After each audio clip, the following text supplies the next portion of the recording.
Սա երեխա ունեցող ընտանիքների ուրեմն հունվարի 1-ից հետո տոնարժեքը չի գերազանցում 35 միլիոն դրամ, եթե չի գերազանցում աջակցության չափը 2 երեխայի դեպքում մինչև 1 միլիոն, 3 երեխայի դեպքում Իսկ ծնվելու դեպքում 4 եւ ավելի դեպքում 2 միլիոն։ Առաջի երեխայի դեպքում Նոպեսի բաններ, նոր տուն ձեռք բերելու դեպքում է։ Իսկ մինչև 1 երեխային է երկրորդ բաղադրիչ։ Ընտանիքի չունենալ անշարժ գույք է տելակար։ Ընտանիքում առաջին կամ երկրորդ երեխայի ծնունդով մինչև 500,000։ Ուրիշ անշարժ գույք ունեք։ Երրորդ եւ հաջորդի դեպքում մինչև 2 միլիոն։ Համատեղ սեփականության գույք ունեմ, բայց 49 քանի Այդ կարող է խնդիր լինի։ Չէ, եթե չի գերազանցում, ոնց որ թե համար։ Կարճ ասած 500,000 դրամ հիպոթեկից փակվում է, ձեզ բարի ազատում լինի, ուրախություն։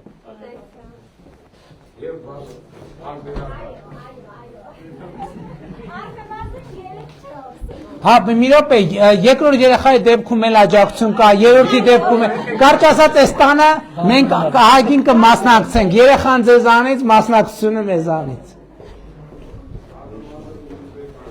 Բաժանորդագրվեք մեր ալիքին։